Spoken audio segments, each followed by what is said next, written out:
Sac passé les Captains, Emmanuel de Captain Dev, on se retrouve aujourd'hui dans une nouvelle vidéo. Je vais te donner tous les conseils pour trouver un job de développeur quand on a peu d'expérience. Si tu me connais pas, moi c'est Emmanuel, t'es sur la chaîne Captain Dev, ici on parle de comment progresser en tant que développeur. Si tu veux recevoir encore plus de conseils, en ce moment j'envoie un email tous les matins dans ta boîte mail à 9 h, c'est vraiment pour les personnes ultra motivées. N'hésite pas à t'inscrire, le lien est dans la description. Quand je me balade sur les réseaux, j'entends souvent des jeunes développeurs, très jeunes développeurs même, assez juniors, qui ont du mal à trouver un job, et pourtant on vend que c'est un métier hyper recherché. Je dois t'avouer qu'en ce moment, avec le Covid-19, c'est pas la joie sur le marché du travail, mais il y a quand même énormément d'offres, toujours plus que dans bien plus de métiers. La plupart sont en télétravail, ça c'est qu'un détail. Donc cette vidéo-là, bien sûr, elle va vivre au-delà du confinement, donc n'hésite pas à appliquer toutes ces méthodes dès maintenant, et ne pas attendre la fin du confinement pour essayer de chercher ou de trouver un job.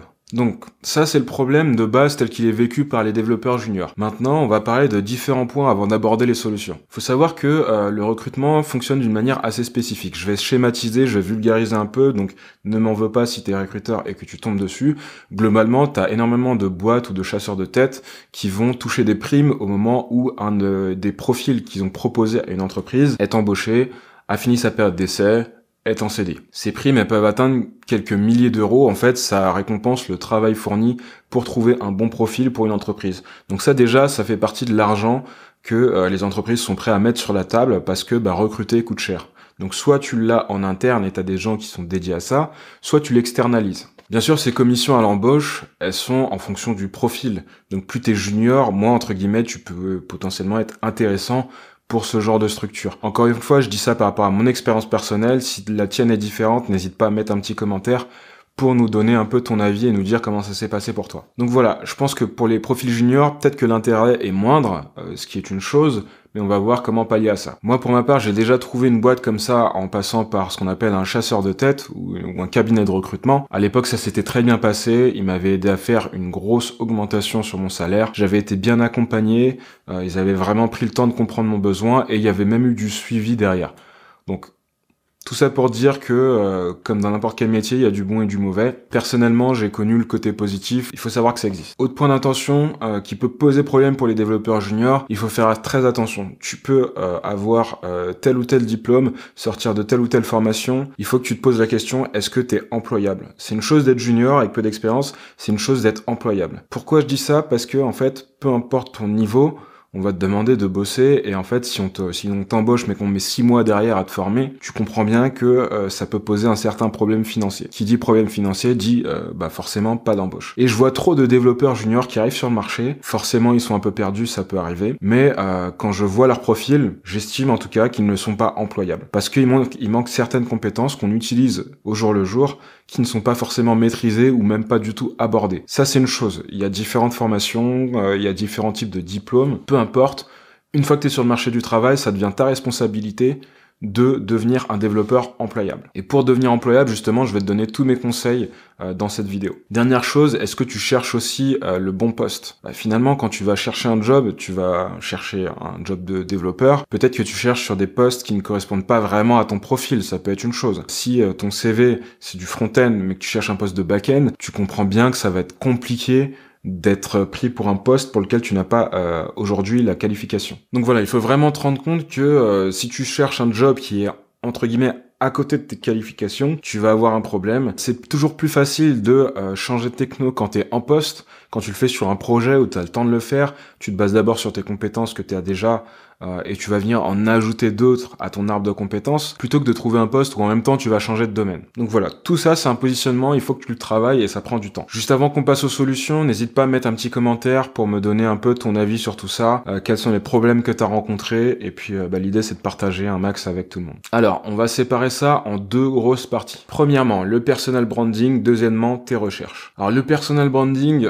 je ne suis pas un expert, mais tout ce que je peux te dire, c'est qu'il y a certains trucs qu'il faut mettre en place en tant que développeur. Si tu cherches des chaînes sur le personal branding, je te mettrai par exemple la chaîne de Romain Limois qui fait énormément de contenu super intéressant sur ça. Encore une fois, c'est que mes conseils, t'en fais ce que tu veux. Moi, je te conseille de les appliquer à la lettre, scrupuleusement, et je suis sûr que d'ici quelques semaines, voire quelques mois grand maximum, t'auras beaucoup plus de résultats. Premièrement, oublie Instagram. C'est pas vraiment là que tu vas aller attirer l'œil des recruteurs. c'est bien pour les jolies photos. Clairement, là, c'est hors sujet. Première chose, Twitter. Tu peux utiliser Twitter déjà pour interagir avec la communauté, répondre à des posts, à des discussions intéressantes, bien sûr, autour du métier de développeur, autour des technos que tu vas utiliser ou des méthodes que tu vas utiliser. Faut vraiment chercher à prendre part au débat, en fait, que tu fasses vraiment partie prenante d'une communauté. Je sais pas, moi, si tu fais du Vue.js ou du React.js, bah, tu vas aller choper tous les comptes qui parlent de ce sujet-là et tu vas venir interagir. Même si c'est des tweets anglophones, n'hésite pas à vraiment interagir, venir répondre, même si ton anglais est pas terrible, on s'en fout. Il y aura toujours 2-3 haters, ça arrive, mais ça, bah écoute, il faut pas les écouter et tu continues vraiment de participer.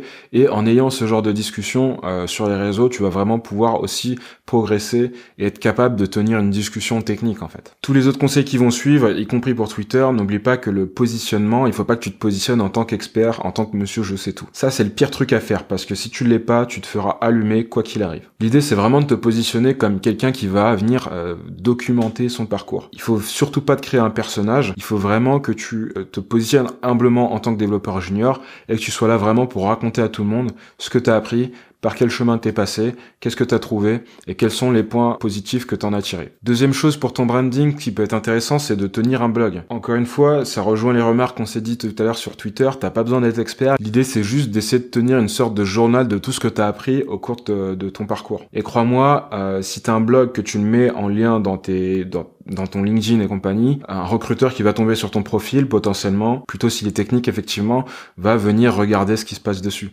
Donc là, c'est très important parce que ça permet de voir que la personne, elle est capable de synthétiser un problème, d'y apporter une solution et tout ça avec des capacités de rédaction qui tiennent la route. On va passer à LinkedIn. Pour LinkedIn, j'ai fait une petite vidéo, je te mettrai le lien juste ici. LinkedIn, pour les développeurs, pour moi, c'est vraiment un incontournable. Ça fait vraiment office de CV vivant. C'est un réseau social, professionnel. Il faut interagir dessus. T'es pas obligé de faire des vidéos, mais il faut poster. Moi, par exemple, sur React, il y a certains développeurs que je suis qui vont avoir jusqu'à 7000 abonnés parce qu'ils ont une expertise et qu'ils la partagent. Toi, t'as pas d'expertise, mais tu peux au moins documenter ton parcours. Donc finalement, souvent, quand je dis ça, les gens me demandent mais quel genre de post on peut faire sur LinkedIn. Moi, je te conseille vivement d'éviter les posts, entre guillemets, de pleurnicheurs où t'as eu 15 000 refus et en fait, tu te mets dans une position de victime, mais ça n'apporte aucune solution. C'est triste à dire, hein. Ça arrive. Tu vas avoir des moments où tu vas essayer de postuler, tu vas avoir 50 refus. Bah, si tu as 50 refus, essaye 100 fois, parce que tu vas doubler tes chances. Maintenant, tous ces postes-là, où les gens se plaignent mais apportent pas de solution et se remettent pas en question, c'est pas parce que tu as eu une formation où tu as vendu que tu avais trouvé un job dans les 2 mois que tu trouveras un job dans les 2 mois. C'est pas comme ça que ça marche. C'est pas ça la réalité du marché. La réalité du marché, elle est qu'on a besoin de développeurs employables et qui sont prêts à bosser directement. Comme sur Twitter, tu peux prendre part à des débats, donc c'est-à-dire interagir avec les personnes en restant poli bien sûr. Tu peux poser des questions ouvertes, donner des infos sur ce que tu viens d'apprendre, sur les conseils que tu aurais aimé avoir avant de commencer. Et surtout aussi sur LinkedIn, n'hésite pas à parler de technique parce qu'il y a énormément de développeurs qui sont sur LinkedIn et c'est pas parce que c'est un réseau social professionnel que t'as pas le droit de parler tech. Alors là, on va parler de GitHub. C'est là où, en général, je perds pas mal de gens parce que ça va être un truc qui demande énormément de temps et d'investissement. C'est quelque chose qui demande beaucoup de temps, mais on n'a rien sans rien. Tu peux pas devenir un super développeur en pensant passer 1 ou 2 heures dans le mois à faire de la veille et puis tout apprendre au boulot. C'est pas vrai, et surtout si t'es dans une position où tu cherches un job, c'est le moment d'être plus que proactif. Donc déjà, tu peux te servir de GitHub pour déjà explorer, découvrir des nouveaux projets, ça c'est une chose. Limite, ça mériterait une vidéo complètement à part entière. Donc vraiment, faut t'appuyer sur GitHub pour progresser. Ce que je te conseille de faire par rapport à GitHub si t'es en recherche, clairement, ça va être de faire un commit tous les jours minimum. Ça demande une certaine gymnastique, ça demande du temps, mais en même temps, si t'es à jour sur tes séries Netflix, ne viens pas me dire que t'as pas le temps. L'idée, c'est de créer des petits side projects, tu vas créer des petits projets. On verra juste après sur quel techno tu peux bosser. L'idée derrière, c'est que sur ton historique de commit, ce qu'on voit là, je te mettrai un petit screen sur ta page d'accueil GitHub, il faut qu'il y ait des points verts partout. Pourquoi ? Parce que ça va vraiment montrer que t'es actif, que tu travailles, que tu investis sur toi-même et surtout que tu pousses du code. Et c'est ce qu'on va te demander principalement comme tâche quand tu démarres en tant que développeur junior. Impossible de passer à côté. Maintenant, après, à toi d'organiser ton GitHub sous forme de portfolio, on va dire. Donc avec différents projets, de bien les documenter, de mettre un fichier README pour qu'on sache comment récupérer le code et utiliser ton projet pour pouvoir voir à quoi ça ressemble. Il va falloir aussi potentiellement soigner ton code, donc essayer de te former sur le clean code et compagnie. Tout ça, ça va donner des indicateurs à un recruteur technique, je dis bien, sur la qualité de ton profil. Je te donne un exemple tout simple, j'ai 2 profils. Tous les 2 ont fait 6 mois de stage, ils ont fait je sais pas quelle formation, profil égaux. Il y en a un qui a un GitHub rempli, je peux te garantir que l'autre, je vais même pas regarder. Je vais même pas regarder parce que en fait, je vois qu'il y a un des 2 mecs qui est plus motivé que l'autre. Du coup, vraiment, ça c'est un truc, tu peux pas y échapper. Tu vois, si t'as pas d'expérience, déjà essaye de choper un stage. Une fois que t'as fait ton stage, continue à pousser du code tous les jours parce que c'est une gymnastique. Au-delà de ça, tout ce que tu vas pousser comme code, tu vas vraiment en parler sur les réseaux. Tu vas dire voilà ce que j'ai fait, voilà je me suis fait un petit side project, voilà ce que j'ai poussé comme code, voilà quelle problématique j'ai eu et comment je l'ai résolu, comment vous auriez fait à ma place. Tout ça en fait si tu le fais pas, on te verra pas, tu vas jamais ressortir du lot. Et ça c'est une vérité. Maintenant, ça demande du temps, mais ce temps-là, faut être prêt à le mettre. Le petit bonus sur GitHub, c'est de faire de l'open source. Pour ça, ça demande d'abord de coder régulièrement pour avoir un niveau suffisant, de 2, s'intéresser à des projets, et là, tu peux les trouver facilement avec l'Explorer, ou ça peut être dans les librairies que tu utilises. Là, il faut aller regarder les guides pour contribuer. Tout est souvent très bien documenté, il y a même très souvent des issues, donc des tickets GitHub qui sont labellisés en beginner friendly, c'est-à-dire que tu peux vraiment les attaquer si tu as un niveau débutant sur le projet.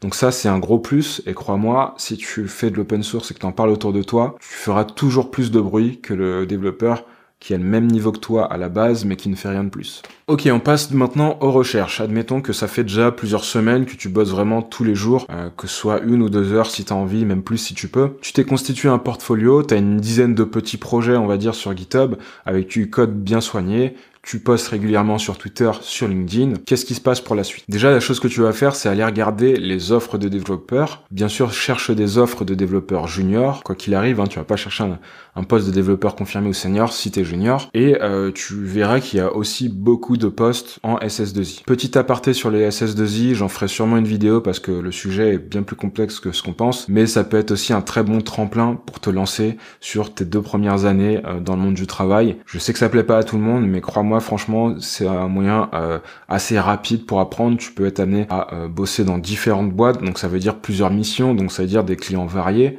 Tu vas apprendre plein de choses. Il y a certains inconvénients, mais ça, on en reparlera dans une autre vidéo. Donc toi, ce que tu vas faire, c'est aller repérer les offres d'emploi qui correspondent. Deuxième chose, tu vas devoir mettre à jour ton profil pour devenir, entre guillemets, employable. Qu'est-ce que ça veut dire? Ça veut dire que tu vas aller regarder les offres, tu vas récupérer toutes les technos qui sont utilisées. Tu sais, souvent, je vais te mettre un petit screen là. Souvent, on te dit, il faut, par exemple, si tu es développeur front, il va falloir maîtriser un framework, il va falloir maîtriser JavaScript, il va falloir maîtriser ECMAScript de ES6 à ES10 et plus, qui sont les mises à jour modernes de JavaScript. Il va falloir maîtriser Git. Tout ça, c'est toutes les technos qu'il faut que tu maîtrises. Donc, si t'es pas à jour dessus, c'est simple, et tu vas te former. Tu retournes à la case GitHub, code et compagnie, tu te formes, tu montes en compétences, et en fait, tu vas devenir employable parce que tu vas montrer que tu as les compétences requises pour le poste en question. Je vois encore trop de développeurs juniors qui ont un LinkedIn, je vois aucune techno sur lesquelles ils ont bossé. Faut dire ce qui est, je suis désolé, en France, t'es souvent recruté par rapport à tes diplômes, ton expérience et les technos que tu utilises. Une fois que t'es formé, que t'es monté en compétences, que voilà,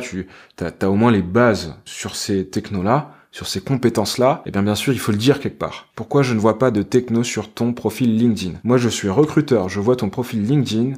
Si tu ne mets pas les technos, je vais même pas vouloir télécharger ton CV. Donc, dans ton CV, pour chaque expérience, il faut que tu dises sur quelle techno tu as travaillé, les tâches que tu as été amené à faire. Tout ça, si on ne le voit pas, si ça ressort pas, ça veut dire que tu peux avoir les meilleures compétences du monde, mais si tu ne sais pas les vendre, c'est mort. C'est mort et tu vas galérer. Donc voilà, tu l'as bien compris, c'est un process que tu vas devoir répéter en boucle, jusqu'à ce que tu trouves. Ça demande beaucoup d'efforts, j'en suis conscient, mais on n'a rien sans rien. Si ton profil n'est pas employable, on peut rien y faire. C'est pas parce que on te l'a vendu dans ta formation que ça va changer quelque chose. Donc maintenant, ce qu'il faut que tu comprennes, tu prends toutes ces étapes, tu les répètes en boucle, tu regardes la liste des offres, tu regardes la liste des compétences requises, tu regardes si tu les as dans ton CV, si tu les maîtrises, si tu ne les maîtrises pas, tu te formes, tu en parles autour de toi, tu en parles sur les réseaux, et tu continues pour chaque compétence. Une fois que ton CV est vraiment employable, une fois que tu as un profil employable, je te garantis qu'il n'y a vraiment pas de raison que tu trouves. Il faut avoir cette curiosité de tout le temps se former, de tout le temps apprendre, d'investir un peu sur soi. Si vraiment tu manques de compétences, n'hésite pas à te former, quitte à payer pour te former, parce que je te rappelle que l'éducation, ça a un coût. Quoi qu'il arrive, tu peux pas y échapper. Maintenant, tu peux trouver aussi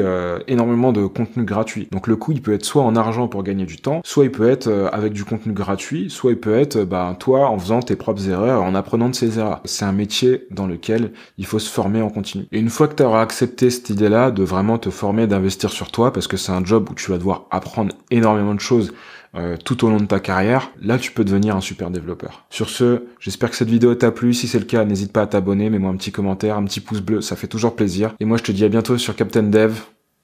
Ciao.